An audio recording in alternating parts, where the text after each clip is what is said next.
5ই August স্বৈরাচারী শেখ হাসিনা পালিয়ে যেতে বাধ্য হয়েছে। ইলিয়াস আলী নিহত হয়েছেন, মারা গেছেন, আছেন, যা কিছু আছেন, সমস্ত কিছুর মধ্যে ছিল একটি নির্বাচন। যে কারণে এত হত্যা, এত খুন, এত গুম, এত মামলা, এত সাজা। সেই শেখ হাসিনার তৎকালীন সময়ে ইলিয়াস সহ প্রায় আমাদের বাংলাদেশ জাতীয়তাবাদী দলের 2000 নেতা কর্মীকে খুন করেছে, গুম করেছে, হত্যা করেছে।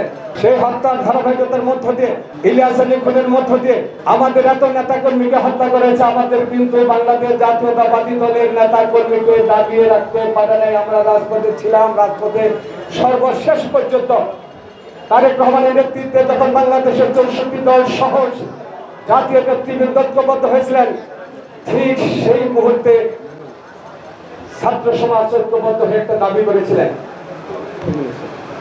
একটা দাবি করেছেন। দাবিটা কি? দাবিটা কি গণতন্ত্র পুনরুদ্ধার?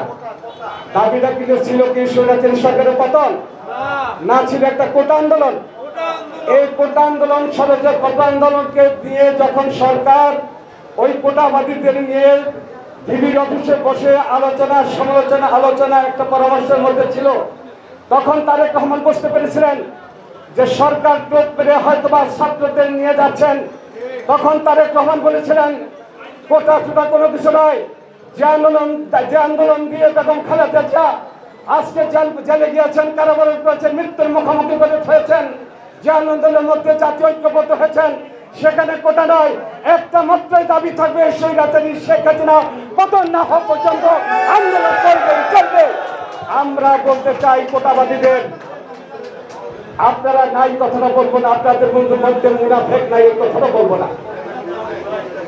আমরা বলতে চাই তারেক রহমানের নেতৃত্বে আমরা সকলে ছাত্র জনতা ঐক্যবদ্ধ হয়ে তার নেতৃত্বে সেই 5ই আগস্ট স্বৈরাচারী শেখ হাসিনা পালিয়ে যেতে বাধ্য হয়েছে।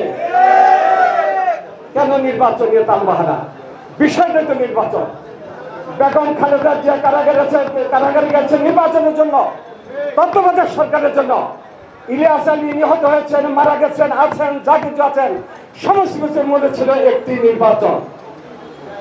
এই যে রিজভী আহমেদের নামে শত মামলা, বিষয়টা কি? একটি নির্বাচন। এই যে আমাদের সবুর বিরুদ্ধে মিথ্যা সাজা দেওয়া হয়েছে, বিষয়টা ছিল একটি নির্বাচন।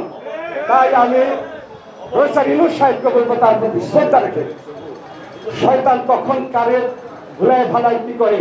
কারণ আপনার আদর্শ একজন মানুষ, আজকের পত্রিকা দেখলাম আপনি এই 1-2-200-250 দেশের মধ্যে আপনি 100তম অর্থাৎ সম্মানজনক অবস্থানে আপনাকে স্বীকৃতি দিয়েছেন টাইমস পত্রিকা।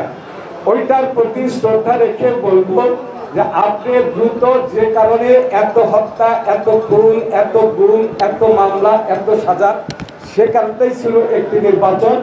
দ্রুত আপনি নির্বাচন দিয়ে জনগণের ক্ষমতা জনগণের হাতে দিয়ে আইনের শাসন প্রতিষ্ঠা করুন। আপনাদের সবাইকে ধন্যবাদ। আসসালামু আলাইকুম।